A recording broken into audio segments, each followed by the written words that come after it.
It's Wednesday, so you know what usually happens on Wednesday, right? Yeah, we got some doozies. Oh, dear Lord. Ready, set, go.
On your mark, get set. Let's go. I can't do it. We'll do it live. Do it live! I'll write it and we'll do it live! Mister, will you please wake up, wake up, wake up, wake up, wake up?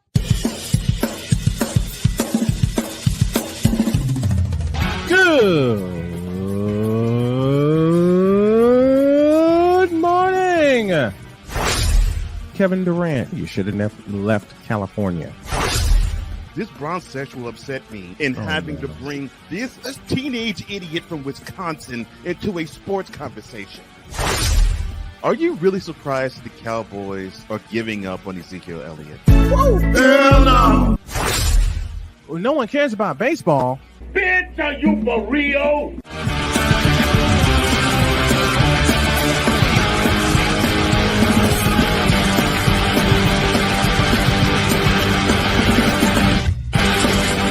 Oh, yeah!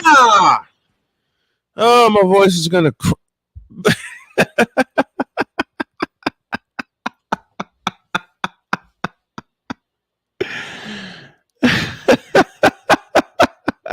Y'all see this, right? Oh, jeez. My EP, the EP of all EPs, strikes again. Good Lord.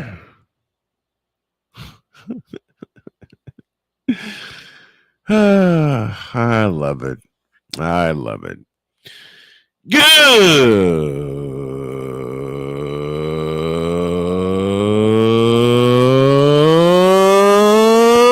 morning. Welcome to the wacky bronzesexual Wednesday edition of Snowman in the Morning. Glad to have y'all with us.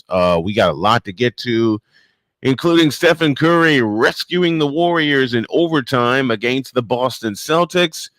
Jalen Hurts laments the Eagles' third loss in a row with some very damning comments, and you already know what we do for hour two.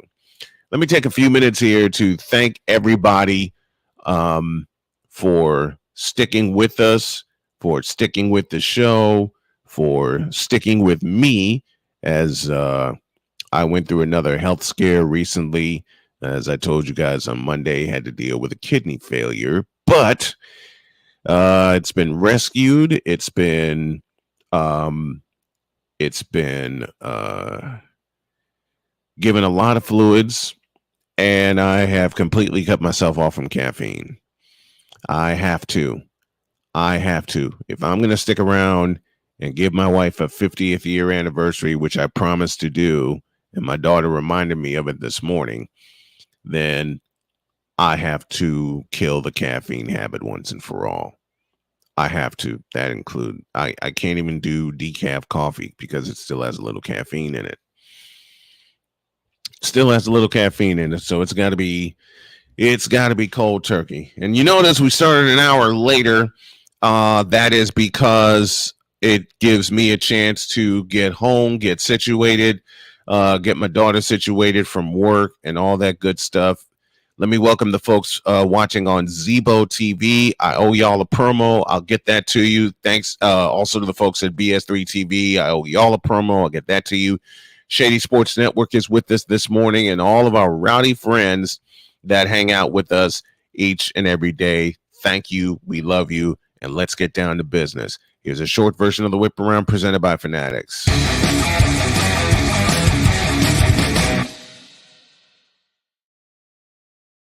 For only $700,000, you can own a home right next to the legendary Lambeau Field. I just learned 3 new words. No, thank you.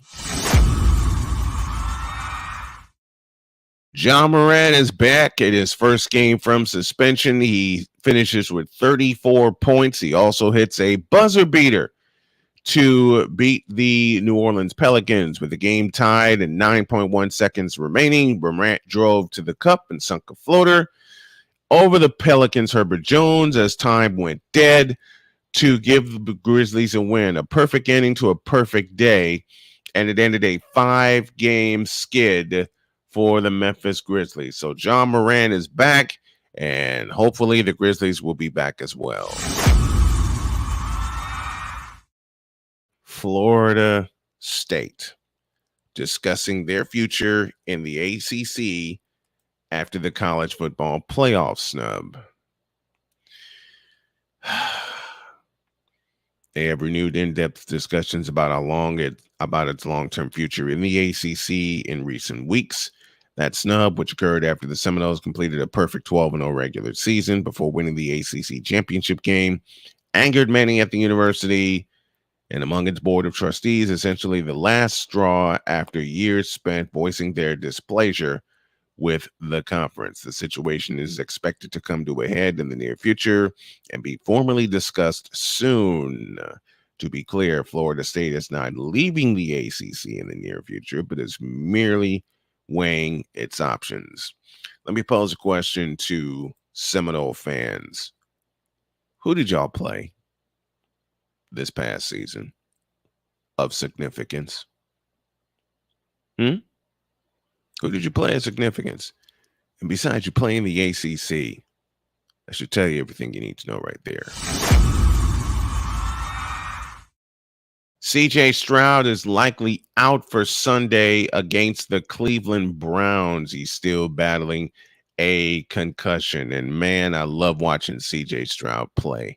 But if the concussion protocol is not met, then he cannot get on the field. Well, that will be that. I got a special announcement here. But for now, that's the Whip Around presented by Fanatics.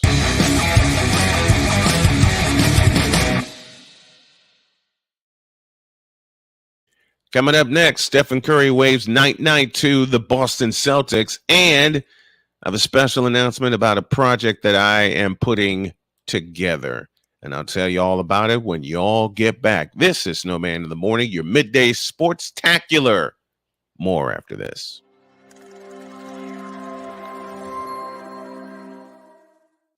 Everything Boston. I love you morons. New Kids from the Block, New Edition. Dear whatever the law firm is. Sincerely, the U.S. Supreme Court. Ben Affleck, Matt Damon. Go yourself again, Jason Whitlock.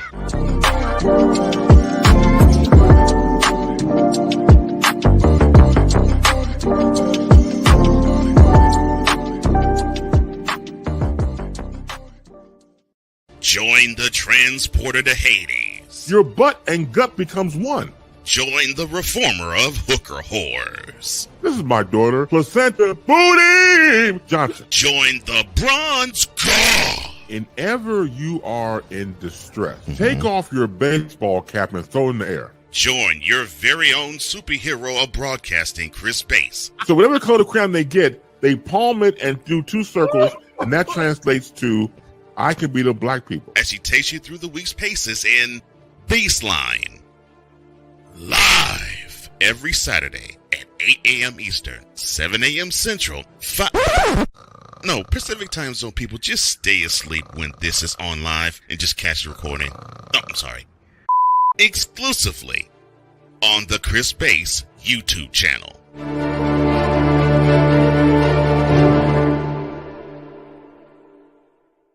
Ready to hang with some fellas who know football? Let's ride. LC Muscles 28. I think they're the most overrated defense in the league. Steel Sermon. We did not trail for a single second. Tiny Tim. McCarthy is a bonehead. A Pizzle 90. I'm going with my boys. Fins up, baby. Get ready for the Four Horsemen of Pick'ems. Every Wednesday night at 10 p.m. Eastern, 9 p.m. Central on YouTube.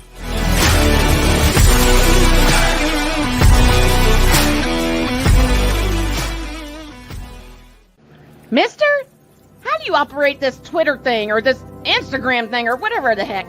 You're supposed to know all this stuff. Anyway, welcome back to the show. What? Oh, there we go. Welcome back to Snowman in the Morning on this Wednesday. If you wanted to help us out, if you're watching on YouTube, hit that like button, hit that subscribe button, and tell your friends about Snowman Multimedia because we got a lot going on here. You can also help us by making a donation to the Cash App. The sign you need is $ Tallman Dr. K50 or $ host Cole Johnson. That is how you can join us. And you can also join us in the Fanatics Feedback Zone, like our good friend Sick Diggy from Scandinavia has joined us this morning. Good morning, good afternoon, good evening, and good night to you, my friend. Thank you for joining us and for being one of our faithful listeners and followers. All right, let's go to San Francisco, but not for the 49ers, at least not yet.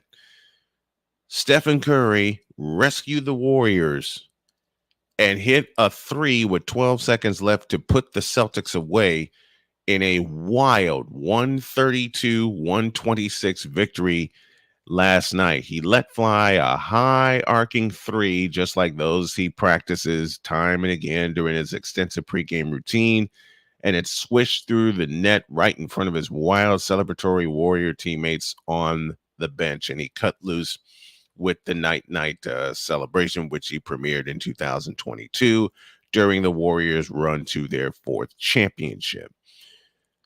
Trace Jackson Davis, the fabulous rookie, said it was a pot of gold at the end of the rainbow. TJD delivered a key block against Jaylen Brown in overtime and notched his first double-double with 10 points and 13 rebounds as the Warriors, as mentioned, rallied past the Celtics 132-126 last night. Curry caught a skip pass from Chris Paul, who corralled an offensive rebound and connected on that three with a dozen seconds remaining. He finished with 33 points, and the Warriors made enough timely plays to stop Boston's 5-game winning streak. Coach Steve Kerr said, quote, "Nothing shocks me with Steph. That shot was insane. The catch and shoot, the arc. But I fully expected it to go in, and I think all of our fans did too. The guy's magical. I can't explain it. That's just kind of stuff he does. He does, close quote, he does in his 14th year. Jonathan Kuminga made a steal, an uncontested dunk to put the Warriors ahead in overtime, and then grabbed a key rebound on the other end that led to another scoring play. Klay Thompson hit a tying three-pointer with 2:18 left in regulation. Then Derek White answered from deep before Curry connected from the top to even it again at 121. The Celtics missed 4 shots on their next possession. And again, before the buzzer sounded for regulation, there were other key opportunities wasted before the final minute of overtime. Man, oh man, Jaylen Brown finished with 28 points. Derek White scored 30 in just a second loss over the last 10 for the Boston Celtics, who have the NBA's league-leading record at 20-6. Jason Tatum had 15 points, 8 rebounds, and 7 assists as the Celtics began a 4-game road trip in California. He limped to the locker room, favoring his left ankle at the 7:45 mark in the first, returned to the bench about 4 minutes later, then was back on the floor to start the second quarter. That was a positive on the night. The Celtics 7'3" big man Kristaps Porzingis was out to rest his strained left calf. As mentioned, Klay Thompson scored 24 points and knocked down a three with 3:56 left in the fourth that pulled the Warriors to within 114 to 110. He's gone 36 of 71 over the past 4 games after being held to 7 points and 2 for 10 shooting on December 12th at Phoenix. Kerr said, quote, he's changed our team with his shot selection in the last 4 or 5 games, whatever it's been, close quote. With his 2,291st career three made at the 446 mark of the first, Thompson passed Vince Carter for 8th on the NBA's all-time list. These Warriors, man, just when you think they're dead, they rise from the dead. This is a game that they had to have. They absolutely had to have it. To beat a team with not just a better record than you, but the league's leading record, the league's leading team. They were 20-5 coming in. You knew they were going to give you hell on your home floor at the Chase Center, but Stephen Curry was being Stephen Curry. Why are we not surprised? Are you not entertained by this 6'3" assassin in his 15th year? Real-time research coming up. I think this is his 15th year.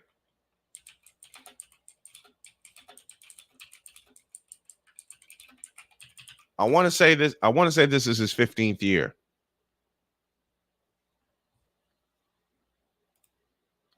This is his 15th year. Can you believe that? This is his 15th year, and he's still doing stuff like he did when he was a rookie. High arcing threes, night-night celebration, rescuing the Warriors. And while Draymond Green sits and laments his stupidity, better word.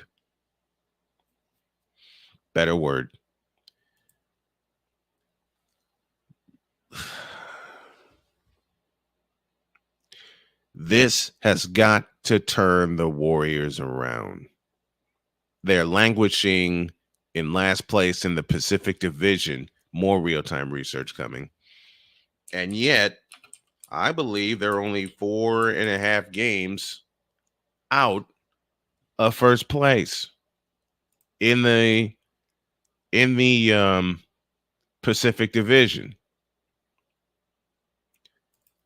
As a matter of fact, the Warriors are sitting 11th right now, 1 game behind the Phoenix Suns. And the Warriors have won 3 in a row.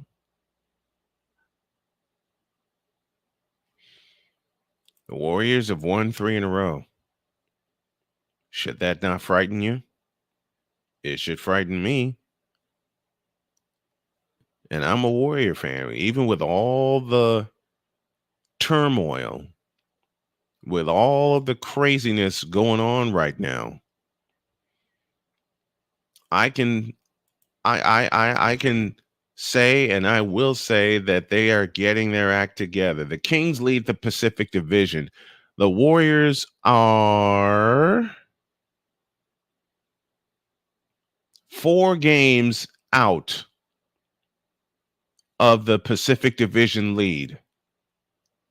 They're a game under 500, and yet they're only 4 games out of the Pacific Division lead, and they've already beaten the Kings twice.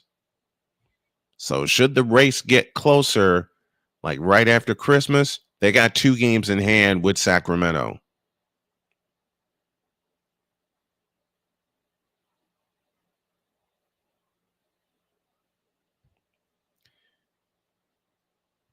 I don't want to read too much into this because so many things can happen, and I realize that. But the Warriors are not dead.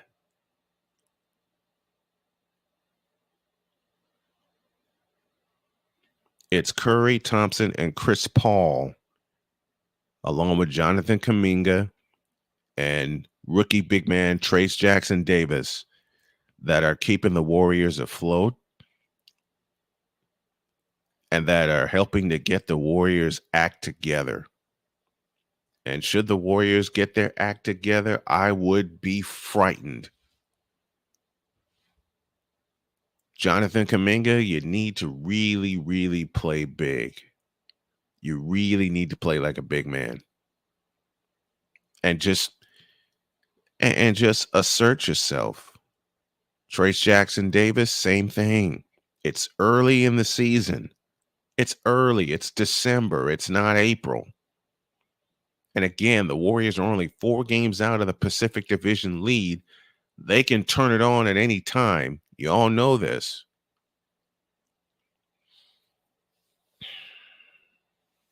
And the best part about it, it's early. It is very, very early. It's early in the year.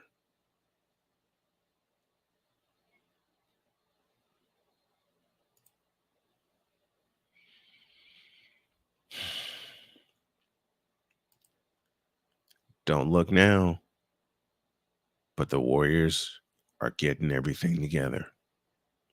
That's all I'll say. Don't look now. A pause, and when we come back, Jalen Hurts speaks. The Eagles better listen. Snowman in the Morning with Cole Johnson. Back after this. Hey, Eagles fan.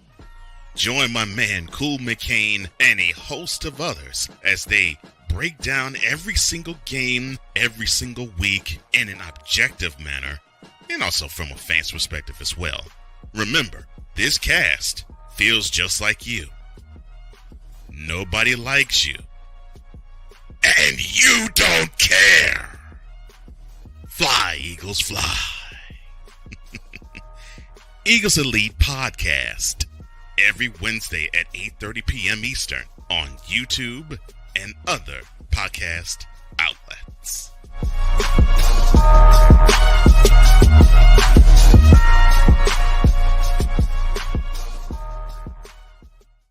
Everything Boston. I love you morons. New Kids on the Block, New Edition. Dear whatever the law firm is. Sincerely, the U.S. Supreme Court. Ben Affleck, Matt Damon. Go yourself again, Jason Whitlock.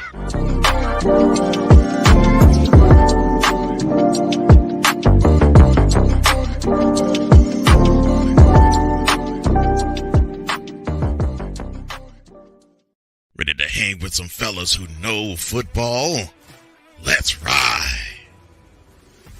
LC Muscles 28. I think they're the most overrated defense in the league. Steel Sermon. We did not trail for a single second. Tiny Tim. McCarthy is a bonehead. A Pizzle 90. I'm going with my boys. Fins up, baby. Get ready for the Four Horsemen of Pick'ems. Every Wednesday night at 10 p.m. Eastern, 9 p.m. Central on YouTube.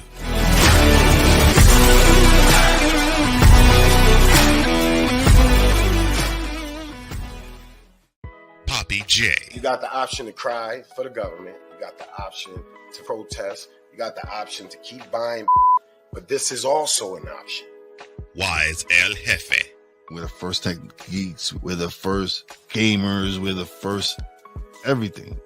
Everything. Like Gen X's, we are the ones. BS3 Network proudly presents the crew from the New York boroughs who never wants that smoke. Nah, they want that fire. Bobby J and Wise El Jefe, Fridays at 9 p.m. Eastern, 8 p.m. Central. Check your local listings for your viewing and listening pleasure.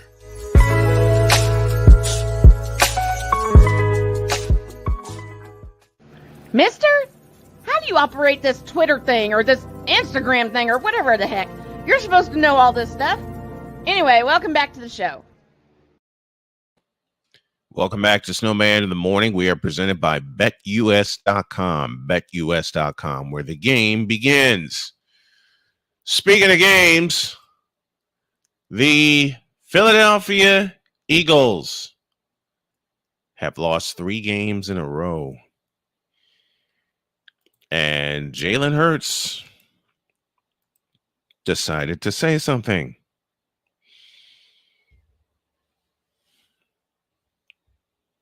Following Monday's last-minute loss to the Seahawks in Seattle on a night when the weather was bad, Lucky Charm security keep Dom DeSandro was relegated to a suite. The defense was under new management, and Jalen Hurts was playing despite a sick bout that compelled him to travel separately from his teammates.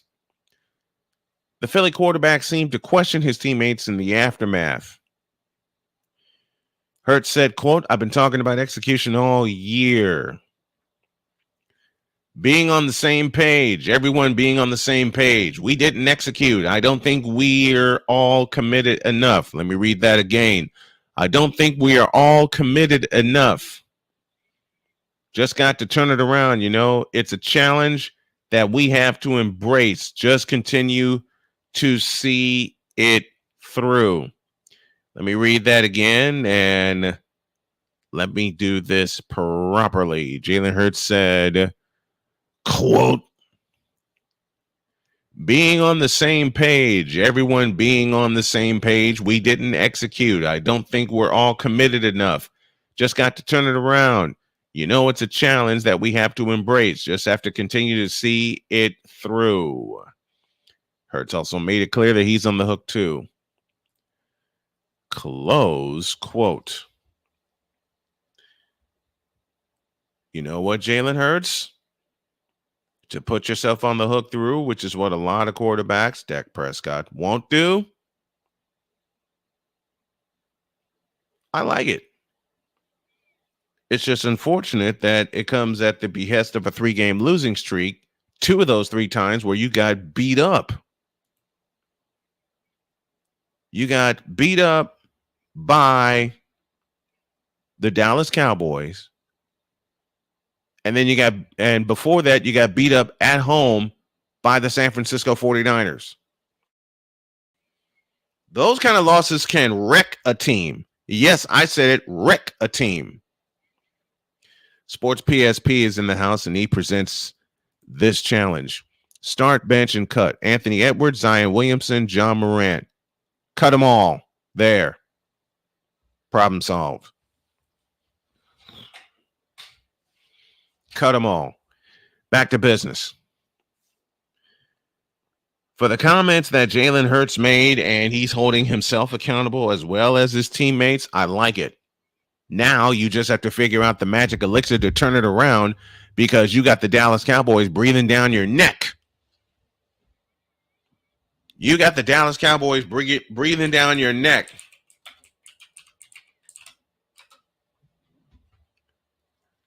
You have the Giants on Christmas Day. You have the Cardinals after that. And you finish at the Giants.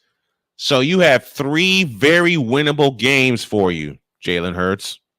The Eagles are sporting a record of 10-4 right now, just as the Dallas Cowboys are. Both 1 game behind the 49ers, who are 11-3. And essentially, they're 2 games behind the 49ers because the 49ers beat them both. But we're talking about Jalen Hurts and the Eagles right now. And again, you host the Giants on Christmas Day. New Year's Eve, you host the Cardinals and Kyler Murray.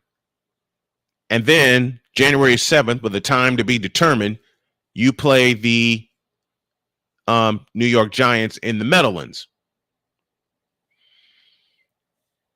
It's about time Jalen Hurts spoke up. It's about time Jalen Hurts spoke out. And it's about time we see a quarterback take some responsibility for what's going on with his team, especially offensively. Because I'm going to say something that's going to ruffle a lot of feathers, but I am going off of what these 51-year-old eyes have seen from Jalen Hurts. And I hate saying it, but then again, I don't hate saying it. Jalen Hurts has regressed. And part of that is the play calling. Cool McCain will tell you that. Part of that is the play calling, and the play calling has not put Jalen Hurts in a position to succeed at all. Go back to the San Francisco game where he had 7 seconds in the pocket on a play to try to get the ball downfield. He didn't take off. He didn't take off running, even though he had lanes to run.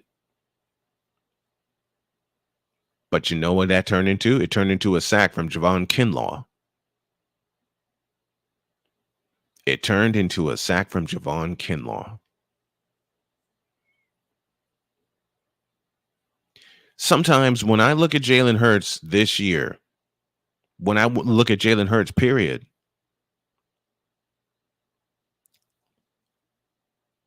it seems to me that he's only reading the rush and not reading the entire defense. Am I off in that assessment? It just seems to me he's not reading the entire defense, and because of that, it's led to his regression. I'm not saying he can't read a defense. Not saying that at all. Not saying that at all. But it just seems he's not. It just seems to me he's not. He's only reading the rush. He's trying to get the ball downfield. It seems like to me a lot more this year than he did last year. And he's not using his full capabilities.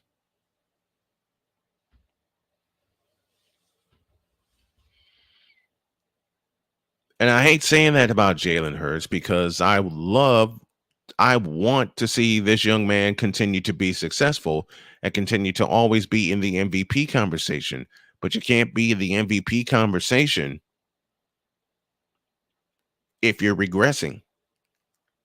Now, granted, it's a 3-game losing streak, and every quarterback and every team goes through a slump. Saw it up close. I know that. I understand that. But something just doesn't seem right to me when it comes to Jalen Hurts and this Philadelphia offense. Let me pose a question that I've posed all year long. Why would you make the trade for DeAndre Swift and not use him? And you're right, Victor. It's more like the coaching is hampering his ability to play the game. Justin Fields, anyone? But Justin Fields has a lot more problems, and I'll talk about that at a later date. Something seems off about Jalen Hurts, which has led to his regression. From the surface, it looks like he's not reading the entire defense. There have been so many times. Go back to the San Francisco game. There have been so many times where he could have taken off and run when he couldn't get the ball downfield, and he didn't.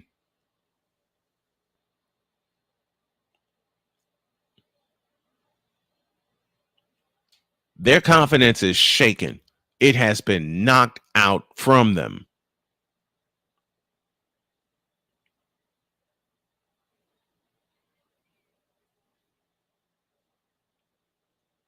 I've said this about so many teams. I've said it about the Cowboys. I've said it about the Eagles. I've said it about other good teams that are potential playoff teams. But when you don't have a bell cow running back to lean on, then your abilities are compromised as a quarterback.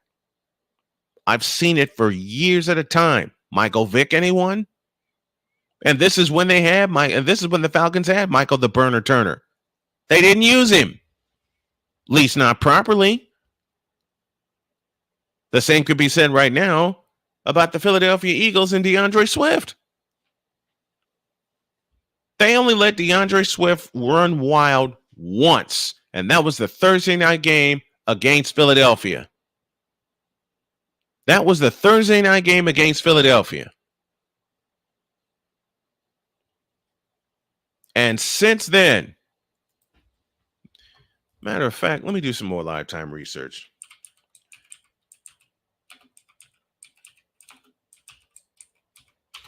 Matter of fact, I will bring up. Okay, I want y'all to listen to this. DeAndre Swift has 2 100-yard games. 2.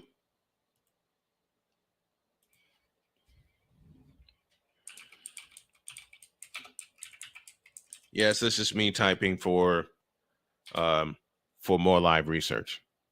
Okay. Meanwhile, 2, 3, 4, 5, 6. DeAndre Swift, since the trade, has 2 100-yard games. 2. Look at some of these paltry numbers. Against the Jets, 10 carries for 18 yards. Against the Patriots, 1 carry for 3 yards. Against the Cowboys, 11 carries, 39 yards. Against the 49ers, 6 carries, 13 yards. Against the Cowboys at home, 18 carries, 43 yards. 16 for 57 against the Redskins. 15 for 62 against the Dolphins. 17 for 70 at the Rams. Back-to-back games against the Vikings, where he had 28 carries for 175 yards. And against the Buccaneers, 16 carries for 130 yards. His production has dropped off. Running the football has been the greatest asset of the Eagles, and they don't use it. And because DeAndre Swift has suffered production-wise, the Philadelphia Eagles has suffered in production-wise as a team, and a lot of that, again, thank you, Cool McCain, for this point, is on play calling. A lot of that is on play calling, man. You have a bell cow running back. Use him. Take the pressure off Jalen Hurts. Because right now, the pressure on and off the field is getting to Jalen Hurts. You can see it. You can see it. They're so hell-bent on getting the ball downfield and getting the ball downfield through the air that they seem to forget. A lot of games they seem to forget that they have a bell cow running back that they can use and hand the ball 28 times. As mentioned, DeAndre Swift has 2 100-yard games.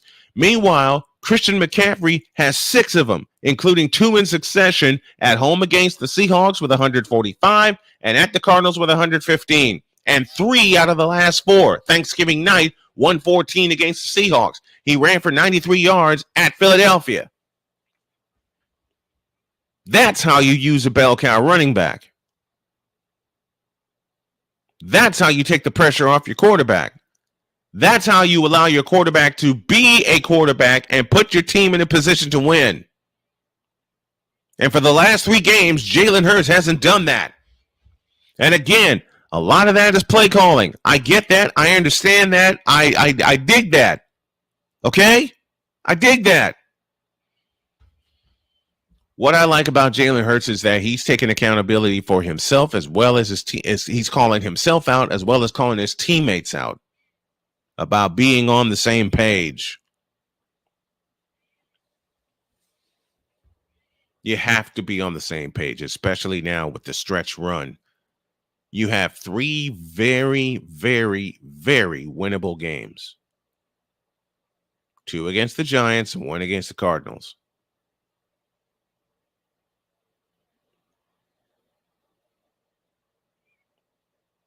You know how much of a chance you got to turn this around, Jalen Hurts and the Eagles? There's so many chances to turn this around. Now, they've clinched a playoff berth. Yes. We'll look at that now. They have clinched a playoff berth. What's going on, RC? RC on the Aces, Caitlin in Iowa. RC, we need to team up for an Iowa Hawkeye game.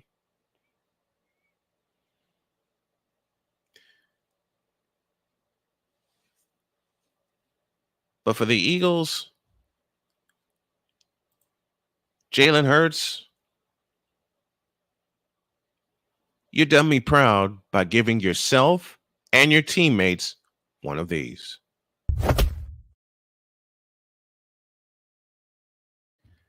Let's take a look at the playoff picture as it stands today. And we will start in the AFC because the only team that has clinched a spot in the AFC are the Baltimore Ravens. They are 11-3. Their next game is the Slobber Knocker in Santa Clara against the 49ers. Holding the number 2 seed are the Miami Dolphins, 10-4 in the AFC East. They lead the AFC East. They host Dallas. The Chiefs are third, leaders of the AFC West. They host the Raiders. And the Jaguars are fourth. They're in a free fall at 8-6, and they host Tampa Bay. In the fifth, the 3 wild cards are the Cleveland Browns. They got Houston next. The Cincinnati Bengals have Pittsburgh, and the Indianapolis Colts are in the 7 slot as they travel to Atlanta. And I'll have Matt Taylor in an interview on Friday. The 1 spot, the 2 spot, and the 5 spot are pretty much cinched in as the 49ers lead the NFC. They are 11-3. The Cowboys and the Eagles. Cowboys, the number 2 seed at 10-4. Eagles holding on to the number 5 seed at the present time. And they host the New York Giants. The Cowboys, I believe, go to Miami. And, of course, you know who the 49ers are playing on Christmas night. I'm still praying to do that game. The 3 slot belongs to the Lions. They're 10-4. First in the NFC North. They have the Vikings next. The 4 slot goes to the Buccaneers. They are first in the NFC South. They have Jacksonville. The Vikings hold on to the 6 slot. They have the Detroit Lions. And the Rams in the 7 spot tomorrow night host New Orleans. AFC bubble goes Texans, Bills, Steelers, Broncos, and Raiders. That is 8, and Chargers. That is 8 through 13. For the NFC, 8 through 13 goes Seahawks, Saints, Falcons, Packers, and if you can believe it, Giants and Bears.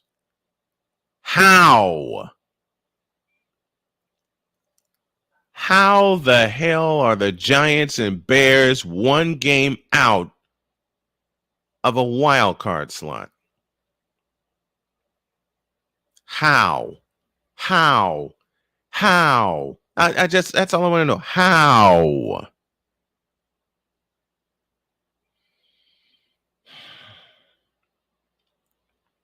RC, yes, we'll do the Big Ten. We'll do a couple Big Ten conference games because that's what I want to hit. Disgusting that the Bears and Giants are 1 game out. Anyway, that's a look at the playoff picture. The reality check delivered by Jalen Hurts to his team.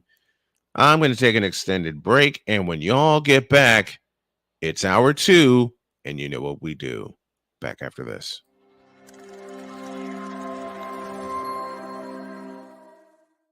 Everything Boston. I love you morons. New Kids on the Block, New Edition. Dear whatever the law firm is. Sincerely, the U.S. Supreme Court. Ben Affleck, Matt Damon. Go yourself again, Jason Whitlock.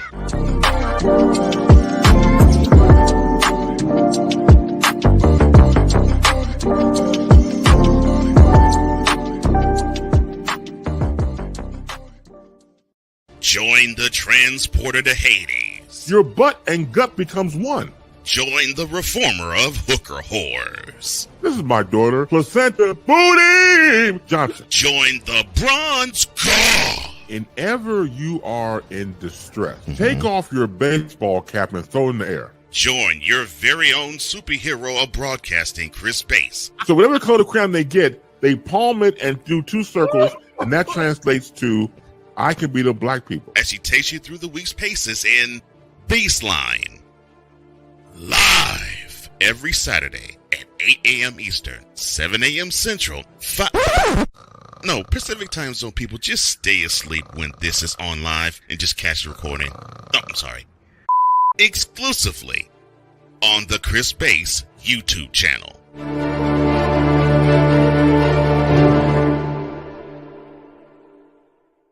Ready to hang with some fellas who know football? Let's ride. LC Muscles 28. I think they're the most overrated defense in the league. Steel Sermon. We did not trail for a single second. Tiny Tim. McCarthy is a bonehead. A Pizzle 90. I'm going with my boys. Fins up, baby. Get ready for the Four Horsemen of Pick'ems. Every Wednesday night at 10 p.m. Eastern, 9 p.m. Central on YouTube.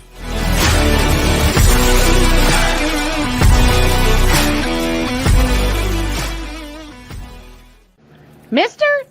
How do you operate this Twitter thing or this Instagram thing or whatever the heck? You're supposed to know all this stuff. Anyway, welcome back to the show.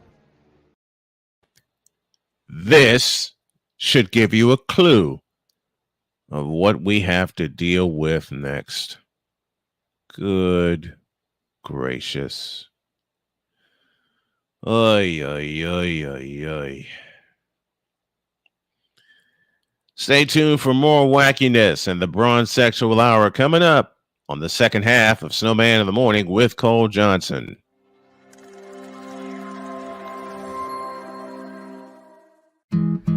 Where did the time go? I don't know how I got here. You've done the hard part. You quit smoking. Now do the easy part and get scanned for lung cancer. If you smoked, you may still be at risk, but early detection could save your life. Talk to your doctor and learn more at savedbythescan.org. If you're talking, they will hear you. We all want our kids to grow up safe and healthy, so we show them how. And we tell them with honest conversations that let them know what we expect. Not just one time, but every chance we get. That's especially important when it comes to alcohol and other drugs. Kids not only need to know the dangers and how to avoid them, they need to hear it often from you. And when it comes to pain medications, opioids, they need to know that they should never be taken without a prescription and never shared with friends or family. It's dangerous and illegal. So talk with your kids and guide them through the challenges of growing up safe and healthy. Because when you talk, they hear you. For more information about talking with your kids about underage use of alcohol and other drugs, visit underagedrinking.samhsa.gov. So talk, they hear you. You can do it if you try. He was only 58 years old when he passed away. That outcome could have been different. Colorado happens to be one of the worst states for radon levels. It's in our ground, and it seeps up. The more you breathe radon, the more chance you have of DNA being hit and the cell mutated. The EPA estimates 22,000 lung cancer deaths a year caused by radon.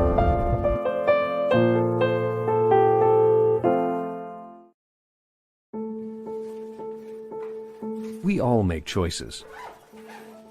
When it comes to alcohol, kids make choices whether to drink or not. Bye, Dad. Bye-bye. Remember, I'm going to Alex's party tonight and sleeping over. Have fun. Hey, have a seat for a second. Remind me about that party again? Alex is just... And adults make choices whether to talk about it. That's true of parents and every other trusted adult in a kid's life. Kids want to know our expectations when it comes to alcohol and other drugs. They want guidance and honest answers to their questions. And it makes a difference when the message is consistent and part of everyday conversations. So talk with your kids and help lead them on a positive path.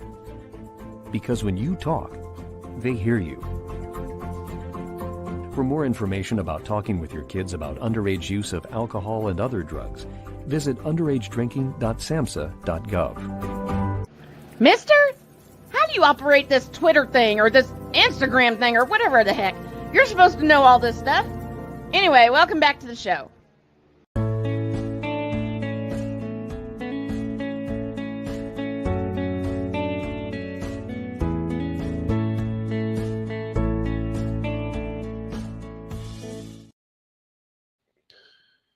Yeah. That. That.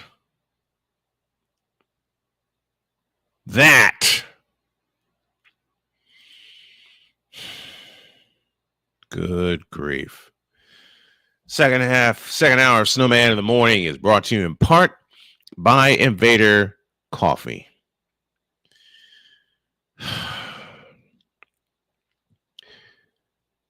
And since it's Wednesday, we start with this. This moment of bronze sexual stupidity is brought to you by Hooked on Bronix. When you start talking like an idiotic bronze sexual, Hooked on Bronix can set you right. Call 1-800-YO-KANG. Real LJPM, now approve all this. And of course, it goes to this. Because yes, LeBron, it is you. It has always been you. It always will be you. Forever and ever. Amen. Let's go. In a world where partial greatness is celebrated and total greatness is shunned, there stands to be a figure on the lips of those who love him and those who hate him. The inane comparisons to Michael Jordan and Kobe Bryant continue and has existed since 2003. There is no end in sight, for the battle between those who unconditionally love and unconditionally hate him wages on. These are their stories. Welcome to the Bronze Sexual Confessions. Before we get to the main event, and believe me, before we get to the main event, dear Lord, I was minding my own business. I had breakfast this morning. I snuck in a little power nap. Come to my computer, getting ready for the show. And then bam! This! More on that later. Well, it seems our good friend LeBron James doesn't like to be filmed because security stepped in to stop a fan while he was reportedly accompanied by a mystery female companion. Again, a mystery female companion.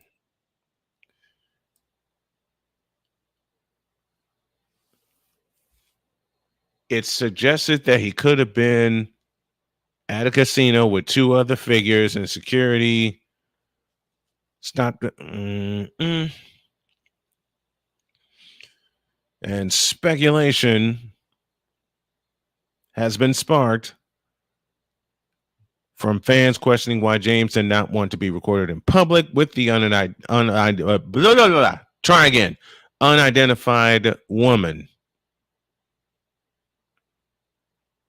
Although it cannot be confirmed if she was with him or with the other man seen in the video.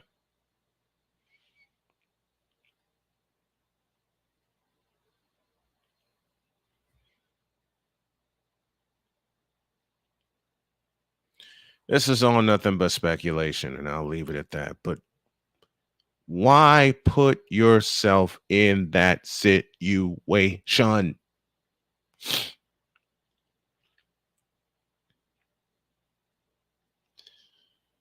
I will try it again. Oh, thank you, Sick. I didn't do this properly.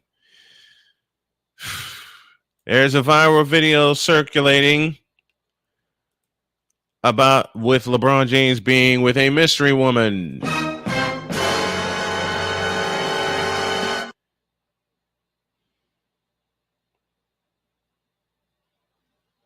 Why put yourself in that situation in the first place? Why? What is clear is that James was not entirely happy with being caught on camera with security guards and suing the man did not get a chance to meet the American basketball hero. He ain't a basketball hero. Shut up.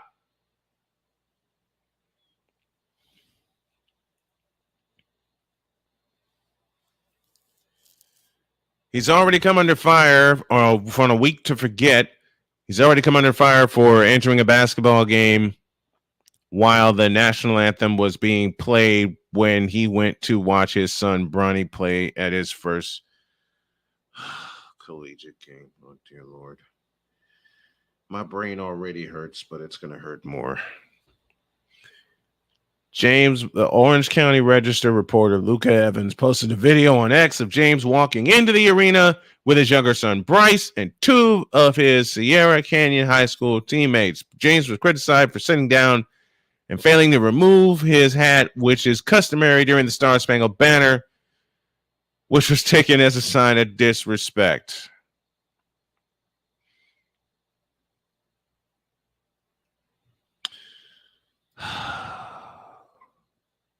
Sweet Jesus. You just haven't had the best of weeks, LeBron, have you?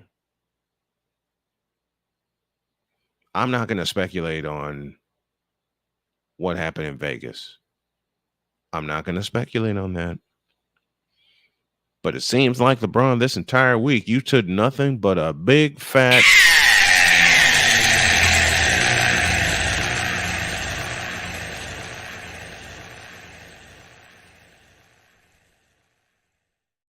And of course, they're not going to release the name of the mystery woman. Oh no, they don't want that. They don't want another Sharon Reed situation. Oh, did I say that aloud? And to this day, because I spoke her name and a couple of other commenters have spoken her name, no one knows who the hell Sharon Reed is. Look her up. Could this be another one of those situations? I'll leave that speculation out there and wait for the rest of the facts to come out. Should they come out? Should they come out? Because I'll sweep this under the rug as quickly as possible.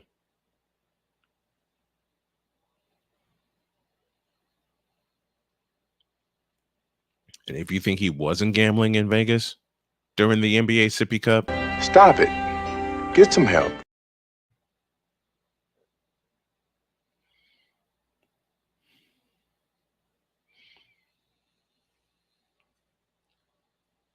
I'll make this simple. Dear LeBron James. Why the f you lying? Why you always lying? Oh my gosh. Stop f***ing lying. Always lying to me. You lying so much. You making it hard for me. Yeah. I have a question. Is LeBron James really an All-American hero? Woo. Hell no. To the no, no, no. Hell to the no. Hell to the no. To the no, no, no. I'll ask again. Is LeBron James really an All-American hero? Bishop Bullwinkle? Hell no. To the no, no, no. Hell to the no. Hell to the no. To the no, no, no. Not if you're getting caught up like this. I don't want to say I have the feeling that he is going to get caught up. For once, I'd like to be wrong. But given the Sharon Reed situation in the past that no one else wants to talk about,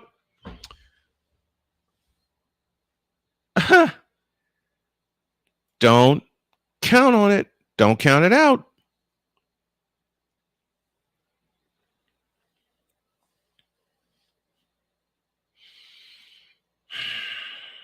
Probably left this hair system at home. You are wild sick.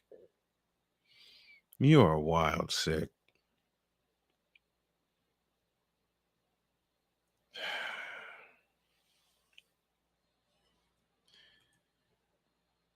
I have nothing more to say about this particular situation. Except get the hell out of my face, you thirsty bitches. In a world where logic and sense flies completely completely out the window, while purple and yellow glasses are donned, rises a figure who encourages ridiculous, undying loyalty. Good Lord, I'm about to throw up.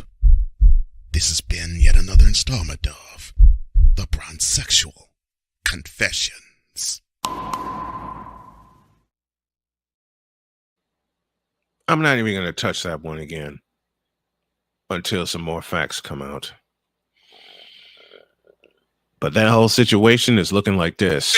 Trays, trays, trays, trays, trays, trays, trays, trays, trays, trays, trays, trays, trays, trays, trays, trays, trays, tray, trays, trays, trays, trays, trays, trays.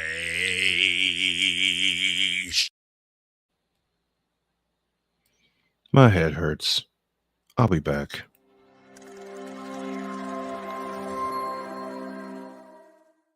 Everything Boston. I love you morons. You Kids on the Block, New Edition. Dear whatever the law firm is. Sincerely, the U.S. Supreme Court. Ben Affleck, Matt Damon. Go yourself again, Jason Whitlock.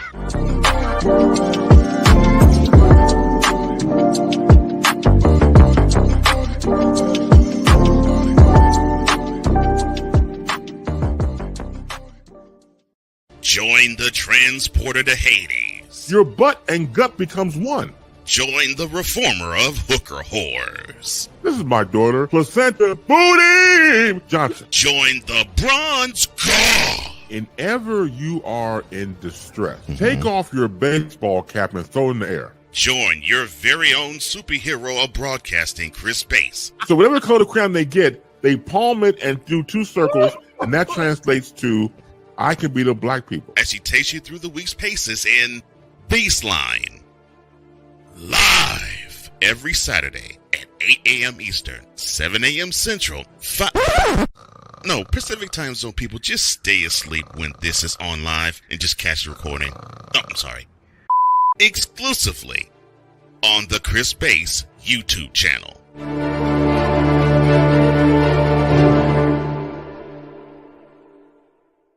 Ready to hang with some fellas who know football? Let's ride. LC Muscles 28. I think they're the most overrated defense in the league. Steel Sermon. We did not trail for a single second. Tiny Tim. McCarthy is a bonehead. A Pizzle 90. I'm going with my boys. Fins up, baby! Get ready for the Four Horsemen of Pick'ems. Every Wednesday night at 10 p.m. Eastern, 9 p.m. Central on YouTube.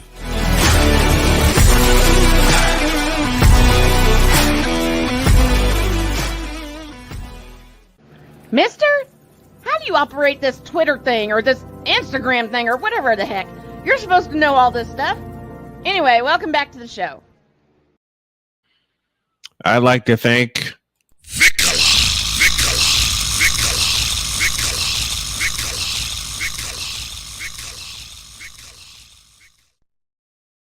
for a huge assist this morning, as well as Sick Diggy, RC, and the rest that have come through the Fanatics feedback zone. And now I have to do this. The winners and losers of the in-season tournament, aka the NBA Cup.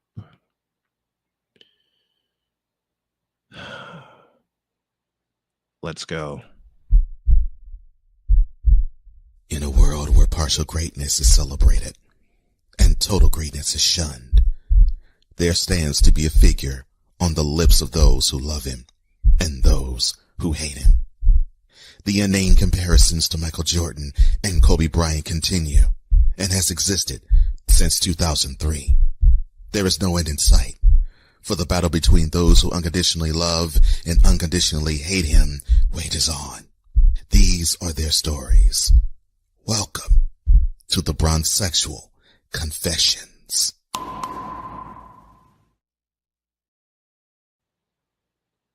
I hate LeBron James and the coverage he's getting because he did not deserve the MVP of this in-season tournament, and this in-season tournament shouldn't have happened.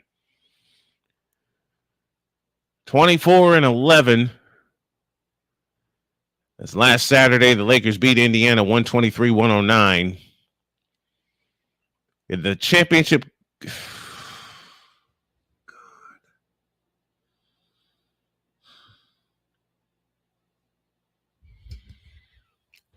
Who came up with the idea of the Laker Invitational, aka the in-season tournament?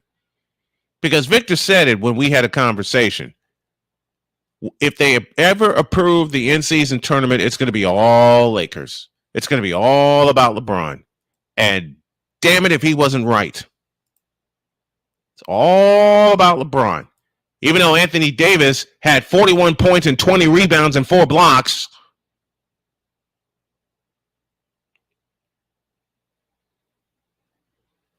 This is 2020 all over again. This is 2020 all over again. And it's stupid. They did this to glorify LeBron James yet again. Yet again.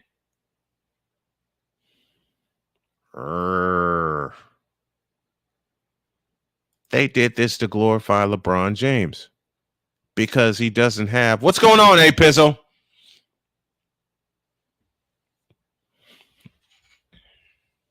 They did this to glorify LeBron James yet again and add to an already faltering Hall of Fame resume.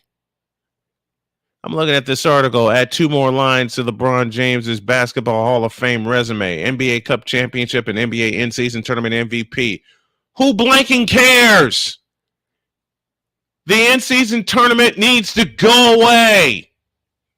I mean, it's the fact that they play 82 games a season, okay? They play 82 games. Leave it alone.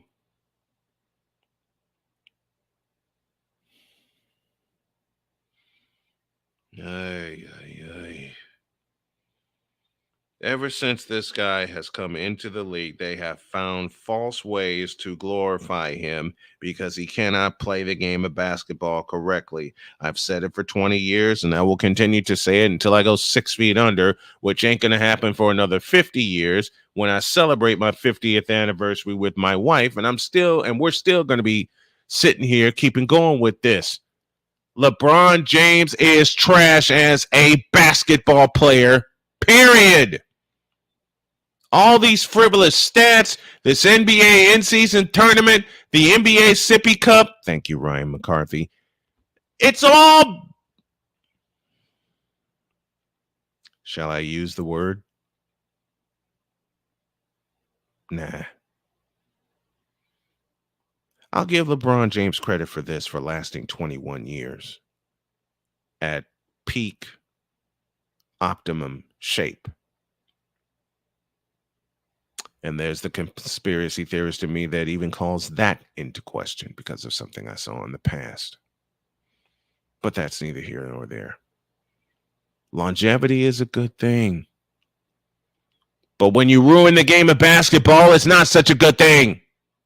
And LeBron James has ruined the game of basketball. And now you have this in-season tournament to glorify him yet again. Lakers were 7-0 in the in-season tournament. Great. Woohoo. 7-0 in the in-season tournament. Let me pose a question. Is that going to translate to the real championship? They actually treated this like it was them hoisting the Larry O'Brien trophy. Stop.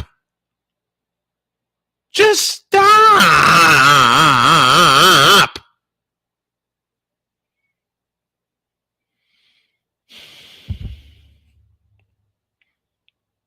You know who were the real losers of this in-season tournament? Crap being the functional word.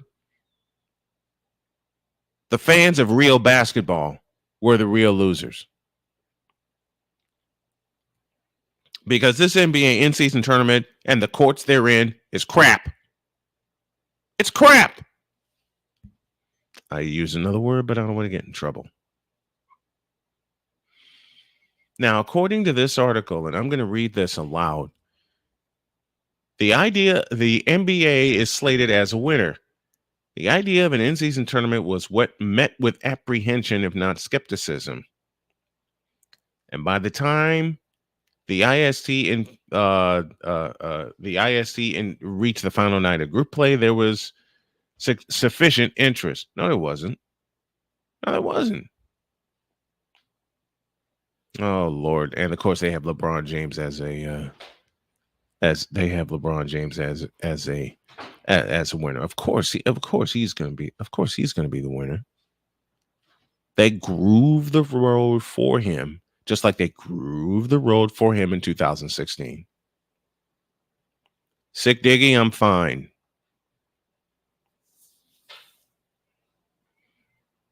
They grooved the road for LeBron James to win this stupid ass in-season tournament and the MVP therein, the same way they grooved the road for him for a stimulus package in 2016 when he was busy getting a foot put in his ass by the Golden State Warriors. And I still hold true. I still hold true to the fact that he got a stimulus package because they wanted Cleveland to win. Scrap the in-season tournament, okay? Make them all just do what you did before. Make them all play for a right to play in June. That's the real championship. This is a false championship as far as I'm concerned. False. FALSE. False.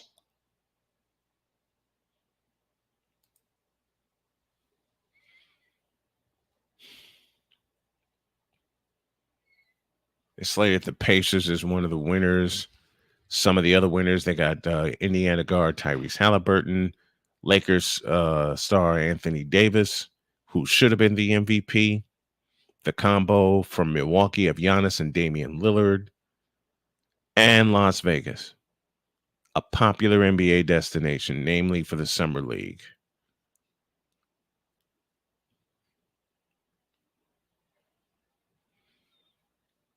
An expansion is a real possibility.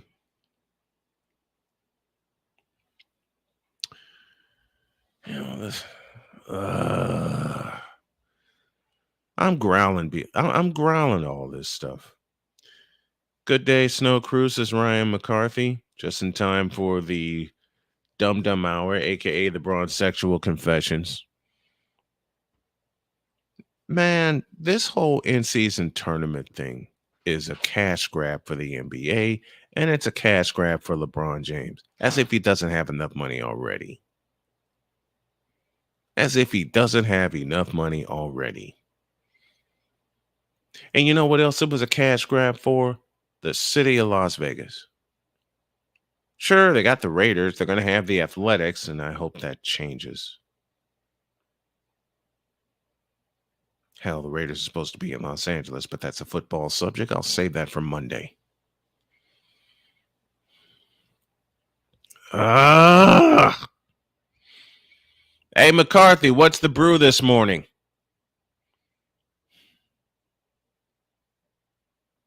The losers of the in-season tournament are real basketball fans. Because once again, we got to see LeBron James put on a pedestal he didn't earn nor deserve. For what? For wrecking the game of basketball? For wrecking the NBA? Was Cookie Crumble from Invader Coffee. Hey, Ryan, I want a sample of that.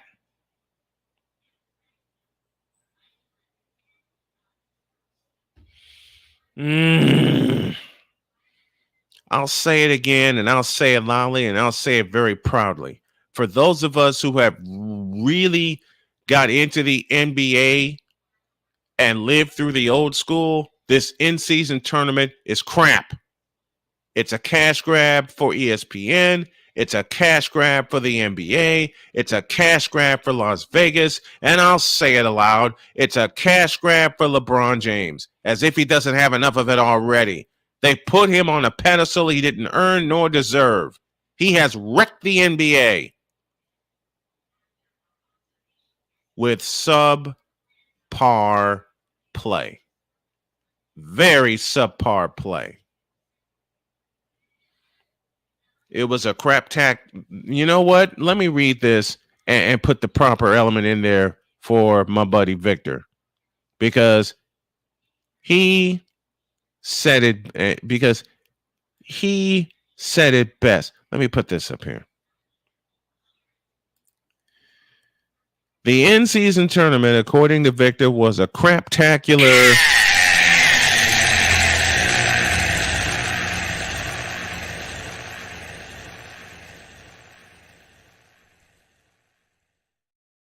For the league and fans, and I called it. You certainly did, Victor.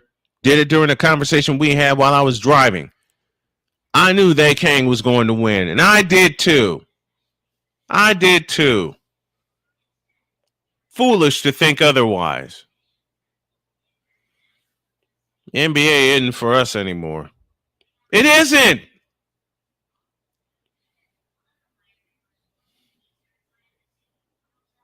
It's for the newbies who just want to watch highlights of LeBron James on First Take. And now a selection from the Wonder Bread Choir entitled, Please Get Rid of the Sippy Cup.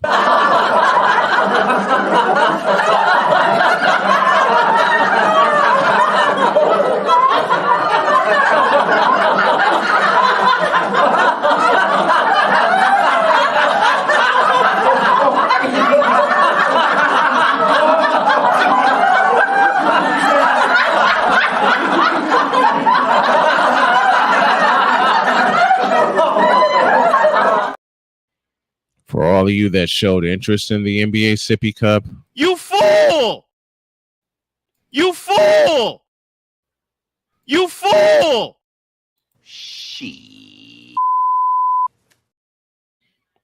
For all of you that thought it would go another way, aside of the Lakers and LeBron James winning, Why the you lying? Why you always lying? Oh my gosh, stop lying.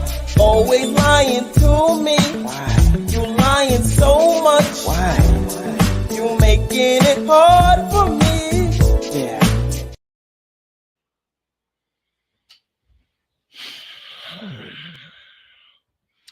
and to think this idea was met with apprehension, skepticism, and they still went through with it. They still went through with it.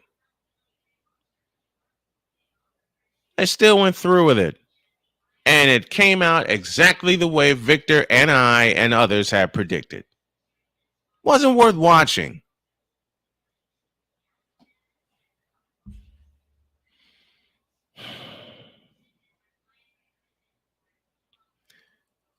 Here's the Wonder Bread Choir again, and with a reprise of Please Get Rid of the NBA Sippy Cup tournament.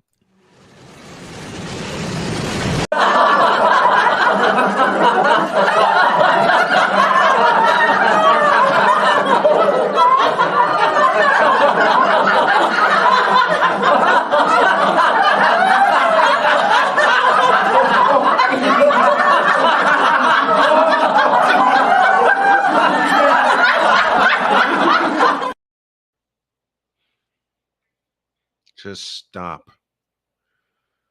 Stop putting his member in your mouths and look at what he has truly done to the game, because he's done very little for the game. Just look carefully, will you please?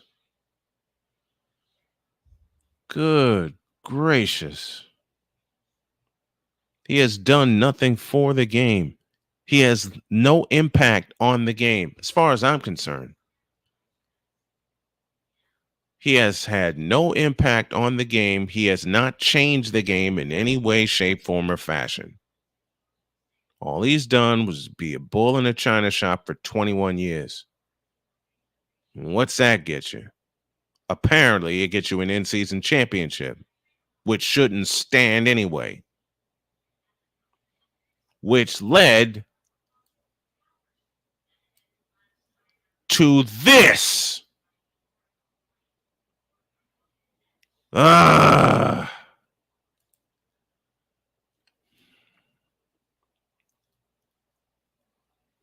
Get the hell out of my face, you thirsty bitches.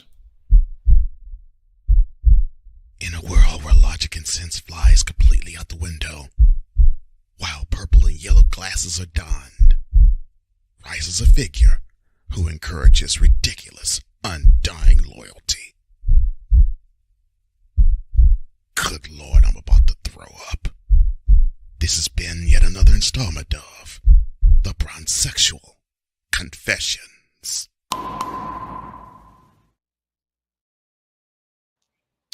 Part 3 after the break, because I need some water and I need a breather.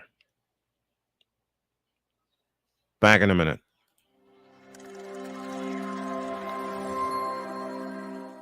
Hey, Eagles fan.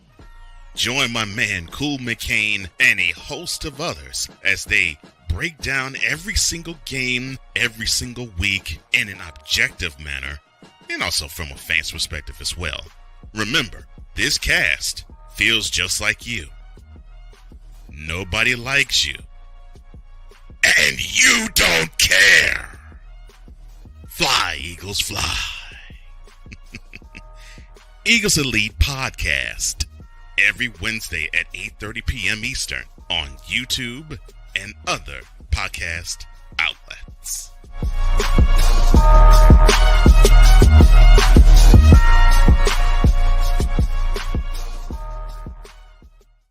Everything Boston. I love you morons. You kids from the block, New Edition. Dear whatever the law firm is. Sincerely, the U.S. Supreme Court. Ben Affleck, Matt Damon. Go yourself again, Jason Whitlock.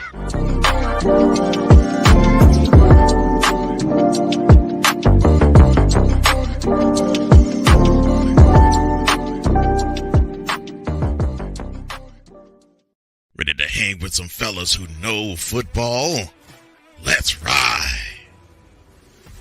LC Muscles 28. I think they're the most overrated defense in the league. Steel Sermon. We did not trail for a single second. Tiny Tim. McCarthy is a bonehead. A Pizzle 90. I'm going with my boys. Fins up, baby. Get ready for the Four Horsemen of Peckham's. Every Wednesday night at 10 p.m. Eastern, 9 p.m. Central on YouTube.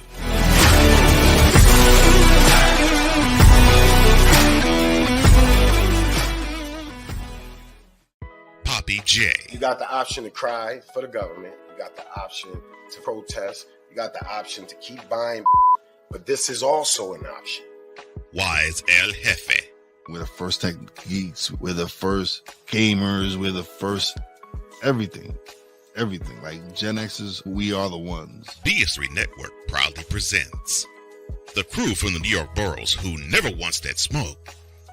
Nah, they want that fire. Poppy J and Wise El Jefe. Fridays at 9 p.m. Eastern, 8 p.m. Central. Check your local listings for your viewing and listening pleasure.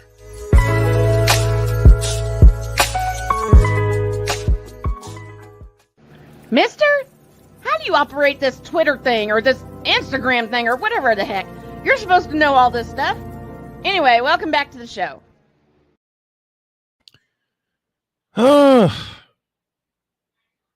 Still going. 35 after the hour. And they raised the banner of the NBA Sippy Cup.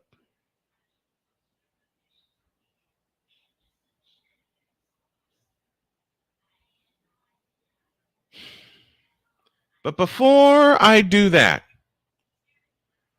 before I end this bronzexual madness, I'm going to hand out a bonus reality check. And this one goes to Malika Andrews. No. We're gonna do a double play on this one. I need to hand one of these to Malika Andrews. And I also need to tell her to have a seat.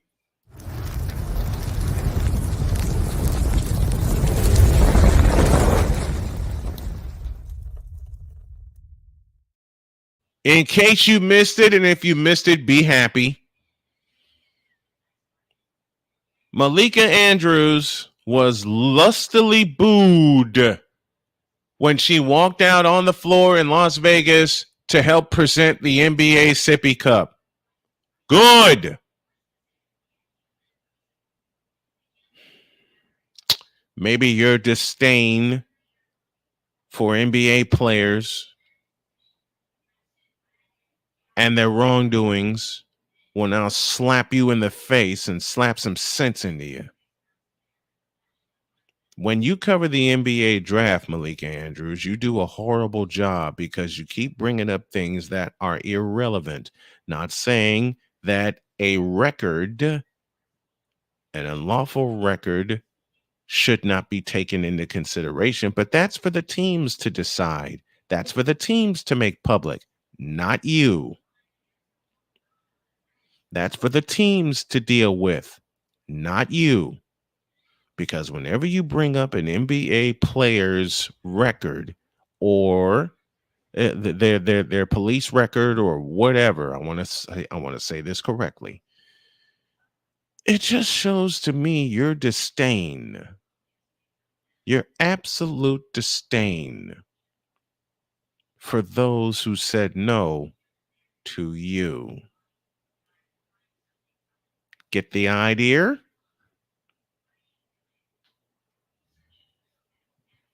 You have no right and no business to go researching police records of potential NBA players. That is none of your business. You're required, Malika Andrews, to show and shed light on these players as they get ready to start their career. You understand that?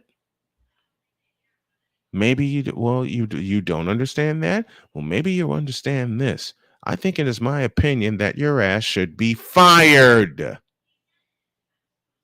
Not just for all those, but for attempting to check Stephen A. Smith, for attempting to check Kendrick Perkins, for attempting to check people that have a little bit more time than you on the air and that know a little bit more than you. Let me change my thought. That know a lot more than you. That's one of the reasons why you were booed so lustily, because as I talked about with Draymond Green yesterday, your reputation precedes you. And it's going to continue to precede you until you decide to clean up your act. But they're going to continue to let you get away with what you do because you're supposedly a pretty face in a room full of guys that supposedly know sports. I don't think you know sports at all. I don't think you care to know sports. I think you just care to know someone's police record and try to exploit it on the air. Because if you knew sports, that is what you would talk about. I mean, you work for the supposed worldwide leader in sports, don't you? Don't you? A network that has gone from being sports to being woke, and since they've gone woke, they're going broke. Thank you, Chris Dietz. And you're the leader. You're one of the spearheads of that joint going woke. And you're also one of the spearheads of that joint going broke.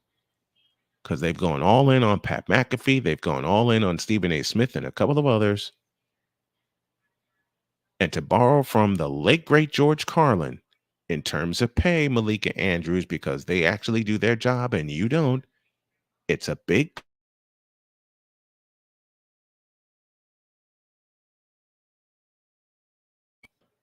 take this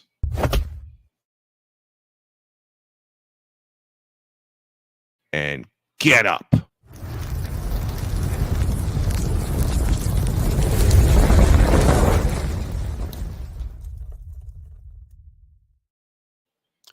We now return you to your regularly scheduled programming already in progress. In a world where partial greatness is celebrated and total greatness is shunned, there stands to be a figure on the lips of those who love him and those who hate him. The inane comparisons to Michael Jordan and Kobe Bryant continue and has existed since 2003. There is no end in sight, for the battle between those who unconditionally love and unconditionally hate him wages on. These are their stories. Welcome to the Bronzexual Confessions. So they raised the banner of the NBA Sippy Cup at crypto.com arena. I'm a little cold in my office. That's why you see a blanket. And I ain't impressed. I got so much more to say about that in-season tournament, but I'll save it. I'll save it for another time. Meanwhile, the Knicks came in there and won. Ha, ha, ha, ha, ha, and ha. Thank you, New York Knicks.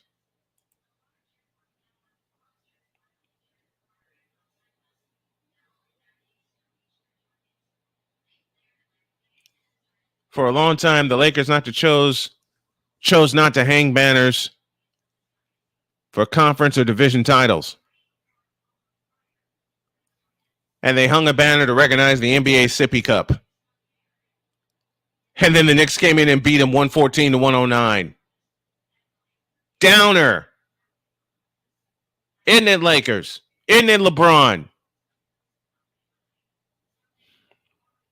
You tried to do all you could to rescue that game, and you didn't do it. You didn't do it. And because I said that aloud, it led to this. So I had a conversation with a Bronzexual, and dear Lord, it was a spine stopper. He began with the question of, quote, how can you say all this negativity about LeBron on a night where they raised a banner? Close quote. I am not making this up. My response to him was this. It's December, not June. And because this Bronzexual looked at me like I had three eyes, I decided to play this for him. This moment of Bronzexual stupidity is brought to you by Hooked on Bronix. When you start talking like an idiotic Bronzexual, Hooked on Bronix can set you right. Call 1-800-YOKAY. Real LJPM. Now approve all this. The genius that is Cole Johnson. Back to business. The Knicks beat y'all on a night where you hung a small-ass banner for the NBA in-season tournament, a.k.a., and thank you, Ryan McCoffey, the NBA Sippy Cup. You hung a banner for the NBA Sippy Cup, and the Knicks come in and beat you.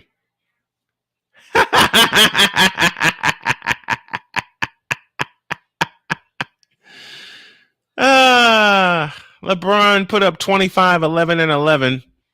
Anthony Davis had 32 and 14. And they chose to run the offense through LeBron James, as they often do, and they lost. They ran the offense through LeBron James, and they lost. How do you like that? They ran the offense through LeBron James, and they lost. They took a big, fat New York.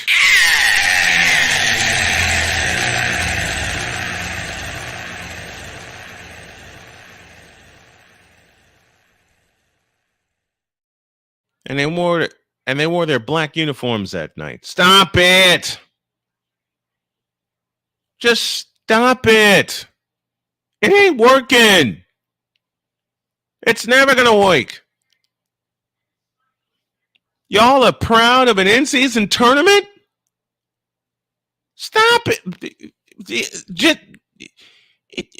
Michael. Stop it. Get some help. Y'all are proud of an in-season tournament championship. A cash grab for LeBron James. You for real? I am very much for real. They're celebrating an in-season tournament. Bitch, are you for real? And they wore black uniforms.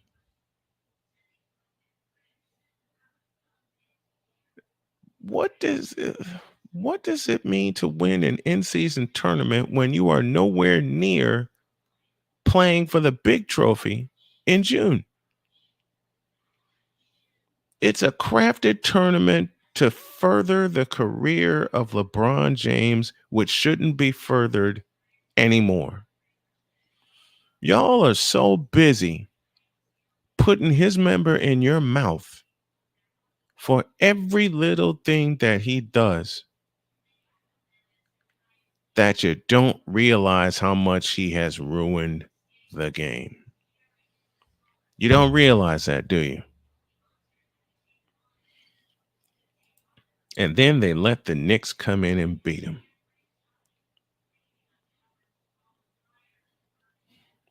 It's like Victor just said, participation trophies are easier to get instead of the real trophies.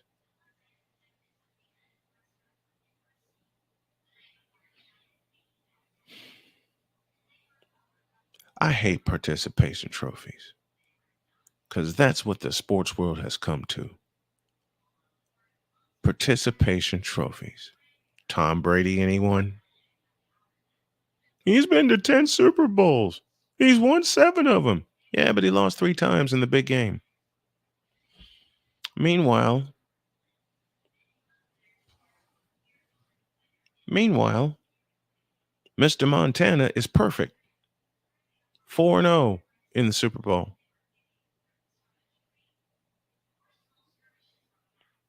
When I grew up and played sports, you don't get participation trophies. You either won or you lost. And he's lost more than he's won. Oh, y'all didn't hear me. Let me say that again. LeBron James has lost more than he's won. All these frivolous stats that ESPN, it's ESPN's fault that we have LeBron James in our throats that we have LeBron James down our throats and up our asses. Because they're the one that discovered him from airing St. Vincent St. Mary games. It's their fault. And then we see the guy play and he ain't worth nothing. He cannot play basketball correctly. I've said it for 20 years. LeBron James cannot play basketball correctly. Matter of fact, I'm going to look into this camera and I'm going to say it aloud like I said a couple of years ago. LeBron James is trash as a basketball player. Pure, unadulterated trash.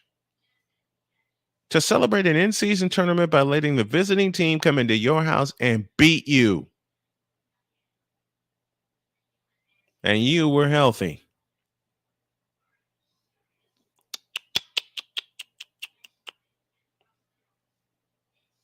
Another black mark on your career, LeBron. You need to just hang him up because you have nothing more to prove. You have nothing more to prove, man.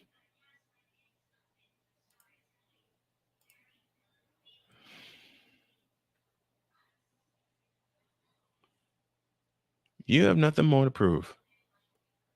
Hang him up and go. Hang him up and go away. Please. And let us old school NBA fans just bask in the fact that we saw better basketball before you showed up. We watched better basketball during your supposed reign. And we're going to watch better basketball after you go. Now get out of my face. In a world where logic and sense flies completely out the window, while purple and yellow glasses are donned, rises a figure who encourages ridiculous, undying loyalty. Good Lord, I'm about to throw up. This has been yet another installment of The Bronzexual Confessions. One more break, and I'll tell you about the Snowman Stadium Tour. It's a big project, and I need your help. Back after this.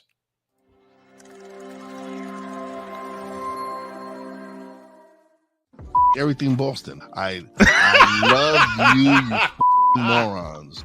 You Kids on the Block, New Edition. Dear whatever the law firm is. Sincerely, the U.S. Supreme Court. Ben Affleck, Matt Damon. Go yourself again, Jason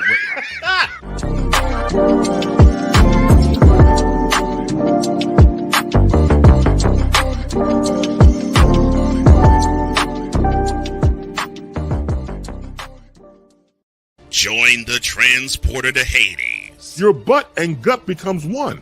Join the reformer of hooker whores. This is my daughter, Placenta Booty Johnson. Join the Bronze God. If ever you are in distress, take off your baseball cap and throw it in the air. Join your very own superhero of broadcasting, Chris Bass. So whatever color crayon they get, they palm it and do two circles, and that translates to I can be the black people. As he takes you through the week's paces in Baseline.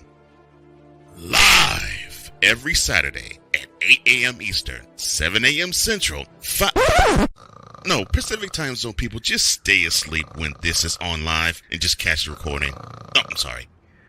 Exclusively on the Chris Bass YouTube channel.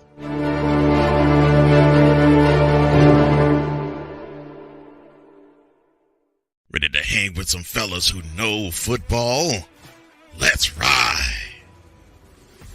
LC Muscles 28. I think they're the most overrated defense in the league. Steel Sermon. We did not trail for a single second. Tiny Tim. McCarthy is a bonehead. A Pizzle 90. I'm going with my boys. Fins up, baby. Get ready for the Four Horsemen of Pick'ems.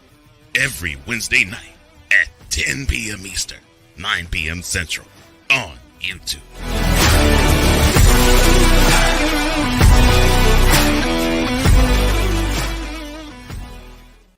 Mister, how do you operate this Twitter thing or this Instagram thing or whatever the heck? You're supposed to know all this stuff. Anyway, welcome back to the show. To the Fanatics Feedback Zone. Before we wrap things up, the end season LeBroniment. Oh, dear God.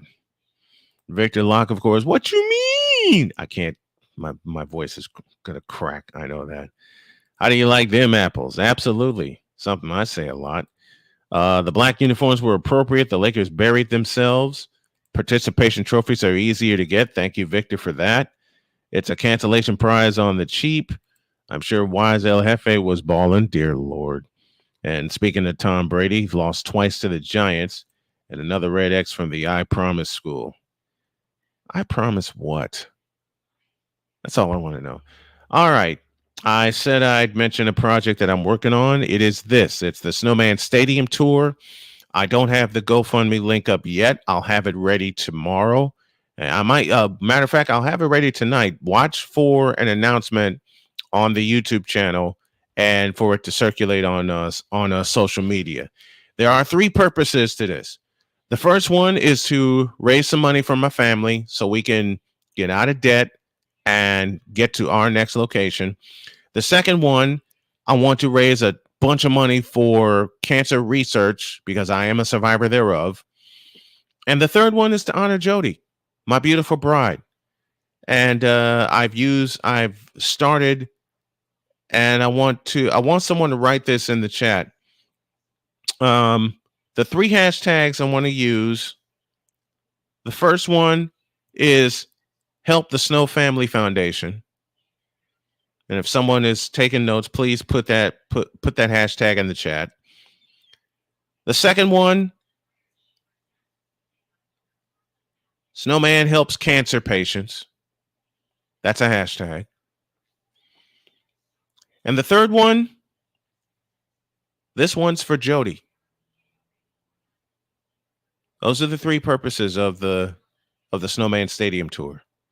I want to see every stadium that I can, and I want to talk to as many cancer patients and or survivors that I can. And I also, for once, want to help my dear wife, who means everything to me. That's why I gave her hashtag, because when I was sick the last 2 weeks, she was there. And she's the one that rushed me to the hospital when I took a fall in the bathroom.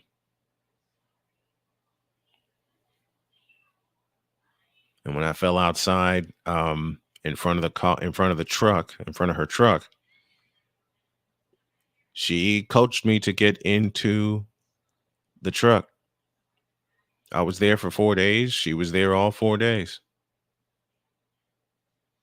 Spending time with me, talking to Cheyenne, our resident RN, our daughter that's an RN, updating everybody when I couldn't.